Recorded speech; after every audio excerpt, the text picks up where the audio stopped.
Hello दोस्तों, आप सबका बहुत बहुत स्वागत है आपके अपने यूट्यूब चैनल गणेशा वर्ल्ड में। दोस्तों, आज की वीडियो में क्लास 12th केमिस्ट्री में हम यूनिट 9 ऑफ सहसंयोजी रसायन कोऑर्डिनेशन केमिस्ट्री के ऑब्जेक्ट पढ़ेंगे, क्योंकि दोस्तों इस यूनिट में से भी ऑब्जेक्ट आपके एग्जाम में आते हैं, तो आपको कवर करना समझना बहुत ज़रूरी है। ठीक है, तो आइए दोस्तों इसको स्टार्ट करते हैं। तो दोस्तों हमारा पहला ऑब्जेक्ट है जी से या जिससे लवण का सूत्र है। मतलब जो जी से लवण है इसको हम जिससे लवण भी बोलते हैं। क्या बोलते हैं? जिससे लवण भी बोलते हैं। तो इस जी से लवण का सूत्र क्या है आपको ये बताना है।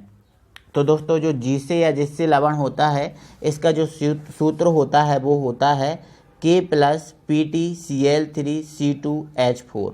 K प्लस PtCl3C2H4 जो आपको दिख रहा है ये जिससे या जी से लवण का सूत्र होता है, आपको इसको याद रखना है। ठीक है, चलो आगे बढ़ते हैं। हमारा दूसरा क्वेश्चन है निम्नलिखित के बनने के कारण AgCl जलीय अमोनिया में विलय होता है। मतलब किसके बनने के कारण जो AgCl है जलीय अमोनिया में विलय होता है। अब अमोनिया की बात कर रहा है तो मेरे भाई अमोनिया क्या होती है? NH3 होती है। ठीक है, अब Ag के साथ ये क्रिया कर रहा है, AgCl के साथ ये क्रिया कर रहा है, तो इसमें से कौन सा बनेगा आपको ये बताना है। ठीक है, तो दोस्तों आपका जो पहला है AgNH3 का होल 4 इसकी पावर 2 प्लस ये वाला, तो ये बन नहीं सकता क्योंकि यहाँ पर Ag की पावर कितनी जा रही है? 2 प्लस जा रही है ना। Ag की पावर कभी 2 प्लस नहीं होती, Ag की पावर केवल प्लस होती, ये बन नहीं सकता। अब यहाँ पर इसने अमोनिया की बात की है और यहाँ पर क्या है? NH4, मतलब यहाँ पर क्या है? अमोनियम, तो ये भी नहीं हो सकता हमारा। ठीक है, यहाँ पर देखो, अब यहाँ पर देखो AgNH3 का होल 4 और इसके ऊपर प्लस है, ये नहीं बन सकता, ये भी नहीं बन सकता। तो यहाँ पर दोस्तों हमारा जो सही आंसर है वो है ये AgNH3 का होल ट्वाइस प्लस ये बनेगा। जब जो AgCl है इसको जलीय अमोनिया में विलय किया जाएगा तो आपका ये बनेगा, ये AgNH3 का होल ट्वाइस इसके ऊपर प्लस, ये आपका सही आंसर होगा। ठीक है, चलो हम आगे बढ़ते हैं। हमारा अगला ऑब्जेक्ट है, क्या बोल रहा है? निम्नलिखित में से कौन जलीय विलयन में सिल्वर नाइट्रेट के साथ सफ़ेद अपक्षेप देता है? मतलब सिल्वर नाइट्रेट AgNO3 के साथ, है ना, कौन सफ़ेद अपक्षेप देता है आपको ये बताना है। ठीक है, तो दोस्तों NH3 के साथ जो PtNH3 का होल 4 Cl2 है ये सफ़ेद अपक्षेप देता है।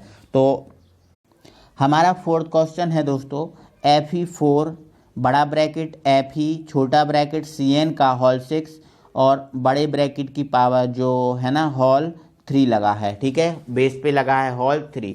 इसका आपको सही नामकरण बताना है। इसका सही नाम क्या है ये आपको सिलेक्ट करना है। तो दोस्तों मैं आपको बता दे रहा हूँ IUPAC नामकरण के लिए मैंने आपको एक वीडियो बना के रखी है, एक क्या 2 वीडियो बना के रखी हैं टोटल, उसमें सभी IUPAC नामकरण है इस संकुल यौगिकों का। तो यदि दोस्तों अभी तक आपने उस वीडियो पे नहीं गए हैं, उसको नहीं देखा है, तो वीडियो के डिस्क्रिप्शन में इसका लिंक दिया है, तो आप जाइए और उसको देखिए आप अच्छे से। ठीक है, समझिए, है ना। तो दोस्तों आपको मैं बता दे रहा हूँ जब आप किसी संकुल में IUPAC नाम लिखते हो तो इसके पहले सबसे पहले आपको धनायन का नाम लिखना होता है मेरे भाई। किसका नाम लिखना होता है? धनायन। तो Fe क्या है? धनायन का नाम लिख दो। धनायन का नाम लिखने के बाद मेरे भाई हम जो लिगेंड होता है इस लिगेंड का नाम लिखते हैं।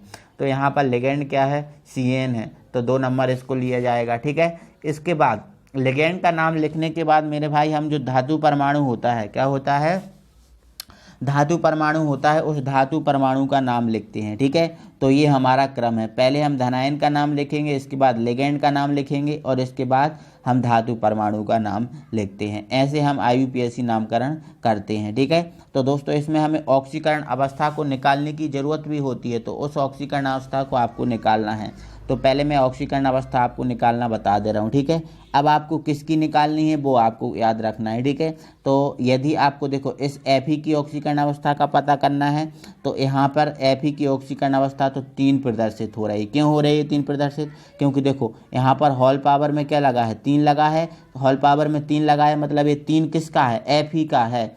Fe का 3 है तभी तो इधर पे लगा है। और Fe में कितना लगा है? 4 लगा है, मतलब ये 4 किसका है? ये जो बड़ा वाला ब्रैकेट है ना, ये लिखा है ना Fe Cn का होल 6, है ना। तो ये 4 है इसका, ठीक है, सॉरी 4 माइनस इसका है, और Fe पर क्या है 3 प्लस है। तब जाके ये दोनों अब मिलेंगे तो इनका क्रॉस मल्टीप्लाई होगा, तो 4 आएगा इधर और 3 आ जाएगा इधर, तब जाके ये वाला फॉर्मूला बनेगा, ठीक है। तो इसकी Fe की ऑक्सीकरण अवस्था कितनी है 3 है, ठीक है। और अब इस Fe की निकालना है, अंदर वाला जो केंद्रीय धातु परमाणु है इसकी निकालना है। तो आप जैसे ही इन सब की वैल्यू पुट करोगे तो इसकी ऑक्सीकरण अवस्था कितनी आएगी 2 निकल कर आएगी, कितनी आएगी 2। तो इसका IUPAC नाम बताना है, तो सबसे पहले किसका नाम धनायन का, तो धनायन क्या है Fe को हम क्या बोलते हैं आयरन, तो लिख दिया आयरन। ऑक्सीकरण अवस्था कितनी है 3, तो आयरन 3। अब 6 Cn है तो हेक्सा साइनो, और Fe को हम क्या बोलते हैं, जब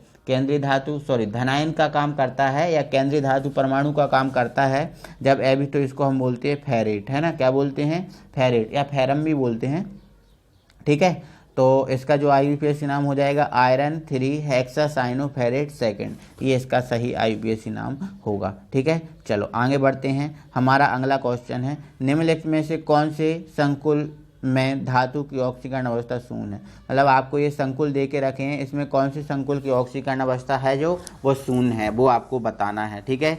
तो आप बताइए, ठीक है। अब मैं खुद निकाल दे रहा हूँ, आप समझिए केवल। इसमें यदि केंद्रीय धातु Pt, केंद्रीय धातु इसमें क्या है Pt है ना, तो इसकी ऑक्सीकरण अवस्था निकालेंगे तो आपको पता है N जो NH3 है इसकी क्या होती है 0, और Cl की क्या होती है -2, इस तरफ ले जाएंगे तो +2, मतलब इसमें 0 नहीं है, इसमें कितनी है +2 है, इसमें कितनी है, इसमें 0 है, क्योंकि आपको पता है जो CO है, CO क्या है उदासीन है, और CO की ऑक्सीकरण अवस्था कितनी होगी 0 होगी, है ना। अब 0 होगी, 0 में 6 का मल्टीप्लाई करेंगे तो 0 आएगा, और 0 को इस तरफ ले जाएंगे तो क्या आएगा 0 ही आएगा। मतलब आपका जो आंसर होगा सही वो ये होगा। इस मतलब ये वाला जो संकुल है इसमें केंद्रीय धातु की जो केंद्रीय धातु Cr की ऑक्सीकरण अवस्था क्या होगी 0 होगी, ठीक है। बाकी इसमें भी 0 नहीं होगी, इसमें भी 0 नहीं होगी, ठीक है। तो आपका आंसर होगा ये वाला सही, ओके। चलो अगला देखते हैं। अगला है हमारा DsP² संकरण का उदाहरण, मतलब जो DsP² संकरण है इसका सही उदाहरण क्या है। तो मेरे भाई जो DsP² संकरण है इसका सही उदाहरण है NiCN का होल 6 और इसकी पावर -3, ठीक है। ये आपका सही आंसर होगा, ठीक है। चलो आगे बढ़ते हैं। अगला है हमारा, निम्न में से किस संकुल का एंटी कैंसर एजेंट के रूप में उपयोग किया जाता है। मतलब कैंसर को दूर करने के लिए, कैंसर के इलाज में हम कहें तो कैंसर के इलाज में उपयोग किया जाता है। इनमें से किसका, मतलब जो आपको दिए हैं इनमें से किसका यूज़ किया जाता है, ठीक है। तो इसका आंसर दोस्तों आपका ये रहेगा सिस प्लेटिनम NH3 का होल ट्वाइस Cl2, मतलब सिस डाइक्लोरोडाइएमीन प्लेटिनेट सेकेंड, है ना, ये वाला, है ना। इसका पूरा नाम क्या है सिस डाइक्लोरोडाइएमीन प्लेटिनेट सेकेंड, इसका यूज़ किया जाएगा, ओके। चलो कोई दिक्कत ही नहीं होगी, समझ में आ गया होगा, ठीक है। आगे बढ़ते हैं। अगला हमारा है 8वां, और 8वां हमसे कह रहा है FeCO का होल थ्राइस। 8वां FeCO का होल थ्राइस संकुल में Fe की ऑक्सीकरण अवस्था कितनी है आपको बता देना है। देखो आपको पता है CO की ऑक्सीकरण अवस्था कितनी होती है 0, और 0 में हम 3 का मल्टीप्लाई करेंगे तो क्या आ जाएगा टोटल 0, तो Fe की ऑक्सीकरण अवस्था इसमें क्या आएगी 0 आएगी, है ना। आंसर आपका क्या होगा 0 होगा, ठीक है। नेक्स्ट इसने बोला है ग्रिग्नार्ड अभिकर्मक है, मतलब ग्रिग्नार्ड अभिकर्मक का सूत्र क्या होता है CH3Mg और ये Cl, ये ग्रिग्नार्ड अभिकर्मक है, ठीक है। अब इसमें हम देख रहे हैं कि जो धातु है, धातु सीधे कार्बन परमाणु से जुड़ा है, धातु सीधे कार्बन परमाणु से जुड़ा है, और धातु सीधे कार्बन परमाणु से जुड़ा होता है तो उसे हम क्या बोलते हैं कार्बधात्विक यौगिक, क्या बोलते हैं कार्बधात्विक यौगिक। तो इसका आंसर सही क्या होगा कार्बधात्विक यौगिक, ओके। आई होप कि आपको समझ में आ गया होगा, ठीक है। चलो आगे बढ़ते हैं। हमारा अगला क्वेश्चन है, हमारा 10वां क्वेश्चन है, और 10वां क्वेश्चन मेरे भाई हमसे कह रहा है संकुल लवणों की संरचना का प्रतिपादन किसने किया था। मतलब जो संकुल लवण है, देख रहे हैं ना कितने सारे खतरनाक संकुल होते हैं, तो संकुल लवण की जो संरचना है वो किसने दी थी। तो आपने पढ़ा होगा संकुल का बर्नर का सिद्धांत आपने पढ़ा होगा, है ना, मैंने आपको पढ़ाया है बर्नर का उपसंयोजी सिद्धांत, है ना। तो संकुल लवण की संरचना का प्रतिपादन किसने किया था, वर्नर ने किया था। तो आपका सही आंसर क्या हो जाएगा वर्नर हो जाएगा, ठीक है। चलो नेक्स्ट, मोहल लवण क्या है, मोहल लवण क्या है। अब इसने आपसे पूछा है कि जो मोहल लवण होता है ये मोहल लवण क्या होता है, इसका आपको बताना है आंसर क्या है, ठीक है। तो दोस्तों मैंने आपको पहले ही बता दिया था कि जो मोहल लवण है, इस मोहल लवण का सूत्र होता है FeSO4 NH4 का होल ट्वाइस SO4.6H2O, ये मोहर लवण का सूत्र होता है। FeSO4 NH4 का होल ट्वाइस SO4.6H2O, ये मोहर लवण का सूत्र होता है। तो ये मोहर लवण डबल सॉल्ट होता है। क्या होता है? Double salt. अब डबल सॉल्ट मतलब द्विक लवण, डबल सॉल्ट मतलब क्या होता है? द्विक लवण। ठीक है, तो मेरे भाई जो मोहर लवण है वो क्या है? द्विक लवण है। ठीक है, तो आपका जो आंसर होगा वो क्या होगा? द्विक लवण होगा। ठीक है, आपको समझ में आ गया होगा, कोई दिक्कत नहीं होगी। ठीक है, चलो नेक्स्ट हम बढ़ते हैं। सोडियम नाइट्रोफ्रूसाइड का सूत्र है। सोडियम नाइट्रोफ्रूसाइड का सूत्र क्या है? ठीक है, अब इसने क्या बोला? नाइट्रोफ्रूसाइड का बोला है ना, तो जिसमें नाइट्रो होगा वो नाइट्रोफ्रूसाइड होगा, है ना, जिसमें नाइट्रो होगा वो नाइट्रोफ्रूसाइड होगा। ठीक है, तो सोडियम नाइट्रोफ्रूसाइड का सूत्र है मेरे भाई ये, है ना, जो आपको 12वें का जो सेकंड है ना, Na2FeCN का होल 5NO, है ना, ये सोडियम नाइट्रोफ्रूसाइड का फॉर्मूला है, आपको याद रखना होगा दोस्तों। ठीक है, चलो नेक्स्ट। कौन कार्ब धात्विक यौगिक नहीं? मतलब इसमें आपको ये आपको दिए हैं, इनमें से आपको ये बताना है कौन सा कार्ब धात्विक यौगिक नहीं है। तो मैंने आपको बता दिया था दोस्तों, यदि धातु कार्बन परमाणु से सीधी जुड़ी है तो वो कार्ब धात्विक यौगिक है ना, और नहीं है तो वो कार्ब धात्विक यौगिक नहीं जुड़ी है तो वो कार्ब धात्विक यौगिक नहीं है। ठीक है, तो देखो आपको पता है ये कार्ब धात्विक यौगिक है क्योंकि इसमें धातु जो Mg है और एल्किल कार्बनिक यौगिक है, कार्बनिक समूह है तो उससे जुड़ा है, मतलब ये कार्ब धात्विक यौगिक है। ठीक है, अब हम इसमें देख रहे हैं सोडियम धातु है, इस कार्बन C2H5 से सीधी नहीं जुड़ी। क्यों? क्योंकि बीच में क्या आ गया? O आ गया ना, मतलब ये सीधी नहीं जुड़ी है, मतलब ये कार्ब धात्विक यौगिक नहीं है। तो आपका आंसर ये होगा, कार्ब धात्विक यौगिक नहीं है। ठीक है, बाकी देखो ये SN कार्बन से जुड़ा है, ये कार्ब धात्विक यौगिक है। पोटेशियम धातु कार्बन से जुड़ी है सीधी, मतलब ये भी कार्ब धात्विक यौगिक है। तो आपका सही आंसर ये होगा कि मतलब ये कार्ब धात्विक यौगिक नहीं है, बाकी ये सब कार्ब धात्विक यौगिक है। ओके, चल नेक्स्ट हम आगे बढ़ते हैं। नेक्स्ट हमारा जिगलर नाटा उत्प्रेरक है। मतलब ये जिगलर नाटा क्या होता है, अब आपको ये बताना है। तो दोस्तों जो जिगलर नाटा होता है वो ये होता है PH3P का होल थ्राइस, PH3P का होल थ्राइस RHCl, ये होता है जिगलर नाटा। ओके, जिगलर नाटा याद रखना है आपको। ठीक है, चलो आगे बढ़ते हैं। हमारा 15वां है। ठीक है, हमारा 15वां क्वेश्चन है, क्या कह रहा है वो देखो। कह रहा है NiCO का होल 4 का IUPAC नाम बताइए। इसका आपको IUPAC नाम बताना है। ठीक है, कोई दिक्कत नहीं, बता देंगे। सबसे पहले हम देखो, अब इसमें केंद्रीय धातु है ही नहीं तो हमें किसका नाम लेना है? फिर लिगेंड का नाम लेना है। किसका लेना है? लिगेंड का। और लिगेंड हमारे पास क्या है? CO, और कितने हैं? 4। 4 के लिए क्या बोलते हैं? टेट्रा, और CO को क्या बोलते हैं? कार्बोनिल। तो टेट्रा कार्बोनिल निकलेट, और Na को निकलेट बोलते हैं ना, और इसमें ऑक्सीकरण अवस्था तो 0 ही आ रही है। ठीक है, तो टेट्रा कार्बोनिल निकलेट 0, है ना, निकलेट 0। तो आपका आंसर क्या हो जाएगा? ये वाला जो A होगा वो आपका सही होगा। ठीक है, टेट्रा कार्बोनिल निकलेट 0, हाँ ये सही होगा आपका। ठीक है, ओके, कोई दिक्कत ही नहीं है ना। ये वाला आपका हो नहीं सकता, ये वाला आपका हो नहीं सकता, है ना, और ये टेट्रा कार्बोनिल निकल 0 ये भी नहीं हो सकता, है ना। बाकी हमारा सही कौन सा हो जाएगा? ये हो जाएगा। ठीक है, पहला वाला। ओके, चलो आगे बढ़ते हैं, है ना। और आगे हमारा क्या है? 15वां है। ठीक है, और 15वां हमसे क्या बोल रहा है मेरे भाई? K4FeCN का होल 6, K4FeCN का होल 6, है ना, में आयरन की ऑक्सीकरण अवस्था क्या होगी? मतलब K4FeCN का होल 6 है, इसमें आयरन की ऑक्सीकरण अवस्था आपको निकाल के बताना है। ठीक है, तो K4 है ना, K4 है ना, तो K की कितनी होती है? 1, और 4 है तो इंटू 4, है ना। Fe की कितनी निकालना है तो Fe की मान लो x, ठीक है, प्लस Cl की क्या होगी? -1 इंटू क्या हो जाएगा? 6 बराबर 0। तो इसको सॉल्व करोगे, नो यहाँ इंटू लगेगा, यहाँ इंटू लगेगा। ठीक है, तो 4 इधर x और इधर -6 बराबर 0। 6 में से 4 जाएंगे तो कितने बचेंगे? 2, x - 2 बराबर 0। 2 इस तरफ जाएगा तो प्लस का 2 आ जाएगा। ठीक है, तो इसमें ऑक्सीकरण अवस्था कितनी आ गई? +2 आ गई। ठीक है, तो आंसर आपका रहेगा +2। ठीक है, तो आई होप दोस्तों कि आपको ये सब समझ में आ गया होगा, कोई दिक्कत नहीं है। ठीक है, तो यदि दोस्तों कोई प्रॉब्लम है तो आप मुझे क्या कीजिए? कमेंट कीजिए, है ना, और मैं कमेंट में जितना भी रहेगा मैं आपको सॉल्यूशन दूंगा, आपको बताऊंगा। ठीक है, चलो आगे बढ़ते हैं।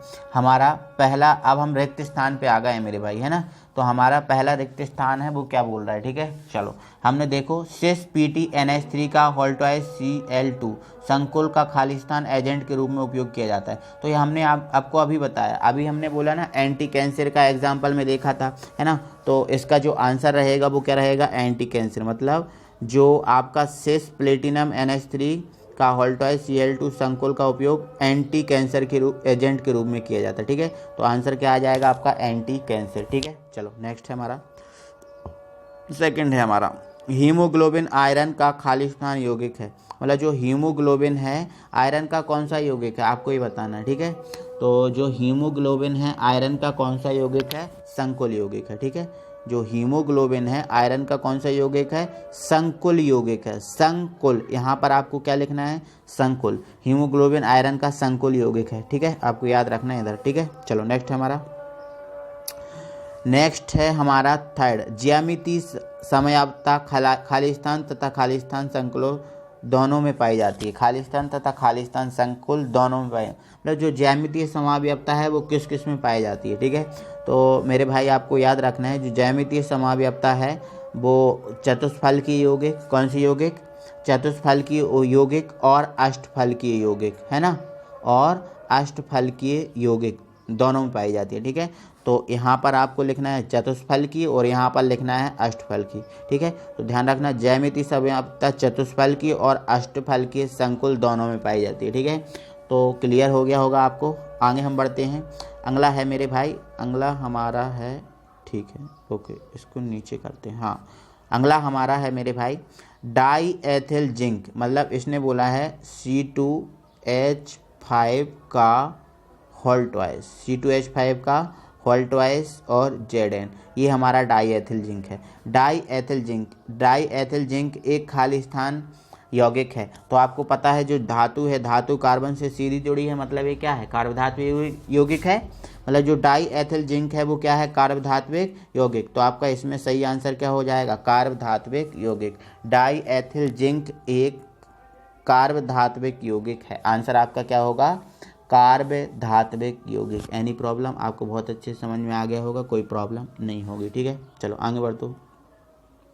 अगला हमारा क्वेश्चन है NiCO का हॉल फोर्स संकुल में Ni की ऑक्सीकरण अवस्था खाली स्थान है, बता सकते हो, जीरो है, क्या है, जीरो है ना। तो आंसर आपका क्या जाएगा, जीरो या शून्य, ठीक है, क्योंकि आपको पता है CO की जीरो, तो यहाँ पूरा ही जीरो हो जाएगा, ठीक है। नेक्स्ट है K4FeCN का हॉल 6 का सही IUPAC नाम है, अब बता सकते हो इसका नाम क्या है, पोटेशियम हेक्सासाइनोफेरम और सेकंड आएगा, ठीक है। तो इसका नाम क्या हो जाएगा, बता दे रहा हूँ, देखो पहले पोटेशियम, इस के को बोलेंगे तो पोटेशियम, CN बोलेंगे तो CN क्या होता है, साइनो, लेकिन कितने CN है, 6, तो हेक्सासाइनो, और Fe को क्या बोलते हैं, फेरम। तो पोटेशियम हेक्सासाइनोफेरम और ऑक्सीकरण अवस्था इसकी आएगी सेकंड, ठीक है। तो आपको ये लिख लेना, पोटेशियम हेक्सासाइनोफेरम सेकंड, ओके।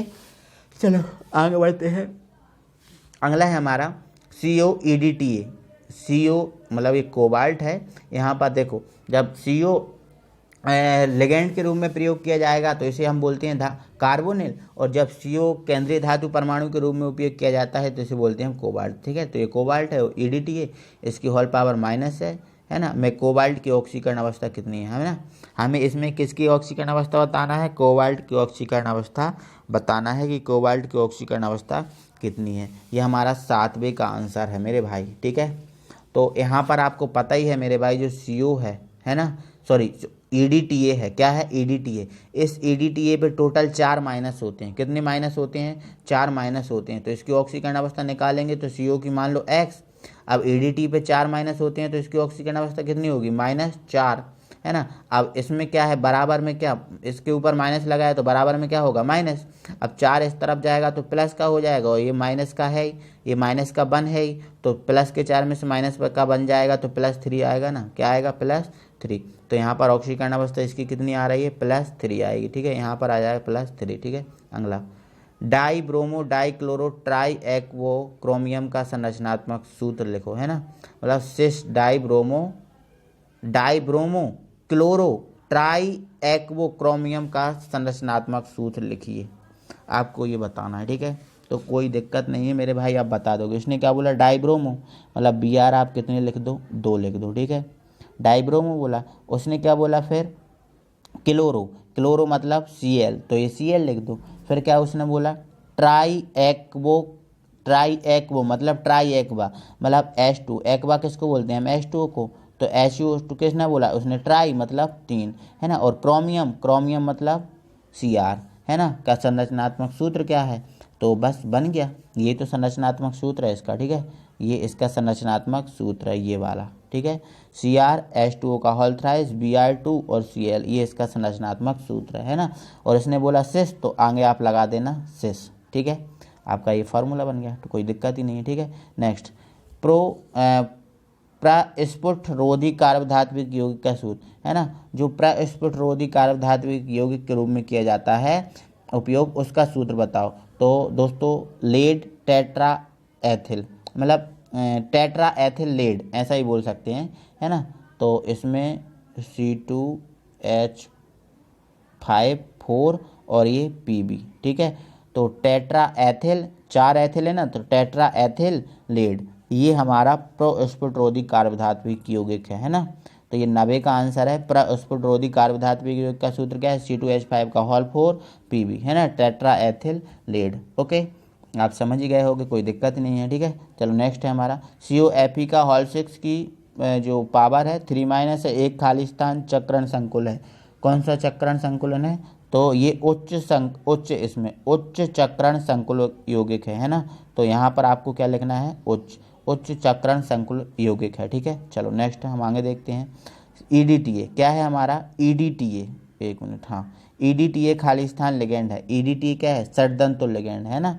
आपको यहाँ लिखना है EDTA षटदंतुर, कितने दंतुर है, षटदंतुर है, ठीक है। तो यहाँ पर आंसर में आपको लिखना है क्या, 60, एक मिनट, ठीक है।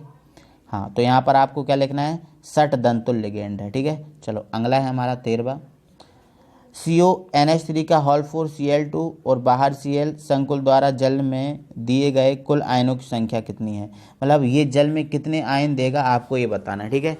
तो मेरे भाई आपको मैं एक बात बता दूं कि देखो, आपको पता है संकुल है, और संकुल का विभाजन केवल 2 तरीके से ही होता है। जैसे मान के चलो ये संकुल है, आपको एक मिनट इसको ऊपर कर रहा हूँ, भले ही आपको आंसर दिख जाए कोई दिक्कत नहीं, मैं अब बात समझा दूँ आपको, ठीक है। चलो हाँ, इसको समझा दूँ, है ना। जैसे जो आपका ये है CONH3 का, एक मिनट मेरे भाई, ठीक है, हाँ ये है। तो आपको पता है असंकुल है, जो संकुल होता है वो केवल यहाँ से ब्रेक होता है, जो आपको बड़ा ब्रैकेट दिख रहा है केवल यहाँ से ब्रेक होगा। जब यहाँ से ब्रेक होगा तो Cl पे तो आपको पता है माइनस ही होता है, और ये क्या बचेगा, CONH3 का होल 4 और ये Cl2, ये यहाँ से ब्रेक हो जाएगा, तो ये बड़ा ब्रैकेट अलग और Cl माइनस अलग। अब बड़ा ब्रैकेट, इस पे Cl पे माइनस है तो बड़े ब्रैकेट पे क्या होगा, प्लस। तो यहाँ पर एक आयन ये बन रहा है और एक आयन ये बन रहा है, ठीक है। तो कितने आयन बनेंगे, कुल 2 आयन बनेंगे ना, एक ये और एक ये, है ना। तो इसका जो आंसर सही हो जाएगा वो क्या हो जाएगा, 2। इसमें केवल कितने आयन बनेंगे, 2 आयन बनेंगे। आई होप कि आपको समझ में आ गया होगा, कोई दिक्कत नहीं होगी, ठीक है। क्योंकि यहाँ से ब्रेक होगा यहाँ से, है ना, तो एक इसका और एक Cl का और एक इसका, तो मतलब 2 आयन बनेंगे, तो आंसर आपका क्या हो जाएगा, सही 2 हो जाएगा, ठीक है। चलो हम आगे बढ़ते हैं, और आगे हम बढ़ते हैं और हमारा अगला क्वेश्चन देखते हैं, ठीक है। अगला क्वेश्चन है, उचित संबंध जोड़िए, मतलब आपको सही संबंध जोड़ना है। अब आपकी ये सही जोड़ियां हैं, इनमें आपको सही संबंध बताना है, ठीक है। चलो थोड़ा सा ऊपर और कर लेता हूँ मैं, हाँ ठीक है, अब ये ठीक है, सही जोड़ियां बनाना है, ठीक है। तो द्विदंतुल लिगेंड का उदाहरण, सबसे पहले आपका ये क्वेश्चन है द्विदंतुल लिगेंड कौन है, ठीक है।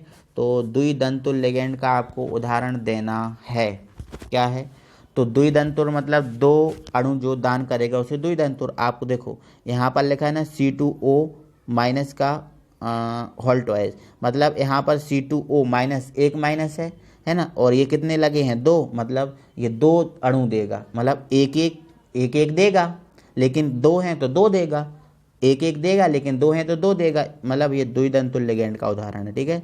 तो H जो है हमारा ये द्विदंतुल लिगेंड का उदाहरण है। ठीक है, चलो नेक्स्ट है उदासीन लिगेंड है। सेकंड है हमारा उदासीन लिगेंड है। अब ये उदासीन लिगेंड क्या है आपको बता देना। ठीक है, तो आपको पता है जो CO है, मैंने आपको बताया था ना, जब CO लिगेंड के रूप में कार्य करेगा तो इसकी ऑक्सीजन अवस्था क्या होगी, 0, मतलब 0 है, मतलब ये उदासीन लिगेंड है। तो आपका ये दूसरा हो जाएगा CO G वाला। ठीक है, चलो नेक्स्ट है हमारा CONH3 का होल फोर Cl2Cl में CO की उपसय संयोजन संख्या कितनी है ना।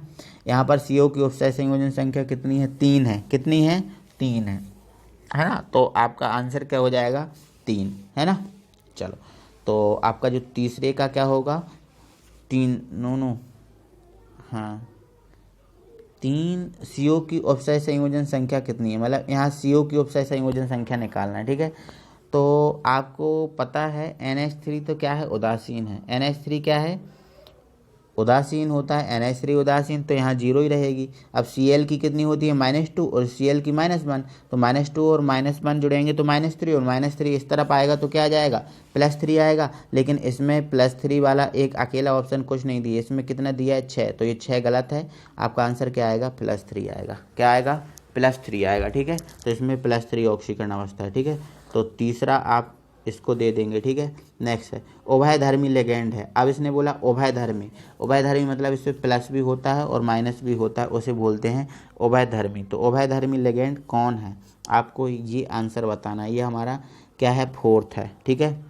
तो उभयधर्मी लिगेंड मेरे भाई ये है जो आपको दिख रहा है ना, NO2, मतलब जो उभयधर्मी का मतलब एक दोस्तों ये भी होता है जो 2 प्रकार का गुण प्रदर्शित करते। ठीक है, जैसे NO2 है, NO2 है, इसको ONO ऐसा भी लिख दो, ONO ऐसा भी लिख दो और NO2 ऐसा भी लिख दो, तो 2 काम कर रहा है ना, मतलब ये उभयधर्मी है। ठीक है, अब नेक्स्ट हमारा SCN है। SCN ऐसा भी लिख सकते हैं और SNC भी लिख सकते हैं कि नहीं, मतलब ये हमारा उभयधर्मी है। क्या है, ये उभयधर्मी है। ठीक है, तो आपका जो 4th का आंसर हो जाएगा ये हो जाएगा E वाला। ठीक है, चलो नेक्स्ट है हमारा CONH3 का होल 5 Cl में प्राथमिक और द्वितीय संयोजकताएं बताइए। ठीक है, तो देखो प्राथमिक और हमें द्वितीय संयोजकता बताना है। तो देखो आपको पता है प्राथमिक संयोजकता क्या होती है। प्राथमिक संयोजकता जो केंद्रीय धातु परमाणु है इसकी ऑक्सीकरण अवस्था होती है। ठीक है, और द्वितीय संयोजकता लिगेंडों की संख्या होती है। ठीक है, तो इसमें जो ऑक्सीकरण अवस्था है ना, CO की ऑक्सीकरण अवस्था वो कितनी आएगी, देखो NH3 तो 0 हो गया। अब Cl की इधर -1 और इधर Cl की -1 है ना, तो कितने माइनस हो गए, -2 हो गए, है ना। -2 इस तरफ जाएगा तो +2, मतलब इसकी जो प्राथमिक संयोजकता है वो कितनी है, +2 है। ठीक है, अब प्राथमिक संयोजकता तो +2 हो गई। अब इसकी द्वितीय संयोजकता लिगेंड कितने हैं, देखो NH3 लिगेंड कितने हैं, 5, और एक लिगेंड क्या है Cl, तो 5 और 1 6 है ना, तो ये 6 हो गए। ठीक है, तो द्वितीय संयोजकता वो होती है ना, वो समन्वय संख्या है ना, तो 5J और ये 6, 1 इसकी 6 है ना। तो प्राथमिक संयोजकता ऑक्सीकरण अवस्था कितनी हो गई, 2, और समन्वय संख्या कितनी हो गई, 6, मतलब 2 और 6 आपका ये सही आंसर होगा। 5वें का आपका ये दूसरा B वाला सही होगा, 5वें का B। ठीक है, नेक्स्ट हमारा 6वां है ना, CONH3 का होल 6 Cl3 में प्राथमिक और द्वितीय संयोजकता बताओ। CO की प्राथमिक संयोजकता देखो इधर क्या है, Cl -3, इस तरफ जाएगा तो +3, तो आपका ये आ जाएगा +3, और लिगेंड कितनी है, 6, मतलब ये 6, ये सही होगा आपका। ठीक है, 3 और 6। ओके, नेक्स्ट है alkyl magnesium halide. Alkyl magnesium halide, अब इसने बोला ये क्या है, तो आपको बताना है कार्बधातुक यौगिक है ना, क्योंकि इसने बोला ना एल्किल और मैग्नीशियम और हैलाइड, मतलब ये मतलब क्या है, जो धातु इससे जुड़ी है, मतलब ये क्या है, कार्बधातुक यौगिक है। सही आंसर आपका कार्बधातुक यौगिक होगा। ठीक है, नेक्स्ट है dichloro triamine platinate second. Dichloro triamine platinate second, ये आपका क्या है। ठीक है, तो इसमें आपको ये देखना है कि इसमें क्या आंसर है। 1 मिनट रखना, इसको मैं और देखता हूँ, है ना। तो इसका तो ये कम बच रहा है क्या, हाँ, सिस ट्रांस समावयवता। ठीक है, तो आपका जो 8वां है इसमें 8वें में आएगी सिस ट्रांस समावयवता, है ना। डाइक्लोरो ट्राईएमीन प्लेटिनेट सेकंड, इसमें कौन सी समावयवता होगी, सिस ट्रांस समावयवता। ठीक है, और EDTA क्या है, लिगेंड है। EDTA क्या है, लिगेंड है, तो आपका EDTA में क्या जाएगा, लिगेंड। ठीक है, षड्यंतर लिगेंड है ना, तो ये आपका सही आंसर हो गया। ठीक है, तो ये मेरे भाई हमारी क्या हुई, जोड़ियाँ हुई। अब कुछ एक शब्द में आंसर और हैं, तो आप इनको देखिएगा और इसका आंसर मुझे दीजिएगा। कमेंट बॉक्स में मुझे कमेंट करके बताना कि इनके आंसर क्या हैं, ठीक है। चलो ओके, तो दोस्तों फिर अगली वीडियो में हम फिर आपसे मिलते हैं। तब तक के लिए थैंक यू वेरी मच। और दोस्तों हाँ, यदि आपने हमारे चैनल को अभी तक सब्सक्राइब नहीं किया है तो प्लीज़ चैनल को सब्सक्राइब कीजिए और बेल आइकन को प्रेस कर लीजिए। अगली वीडियो में फिर आपसे मिलते हैं। तब तक के लिए थैंक यू वेरी मच।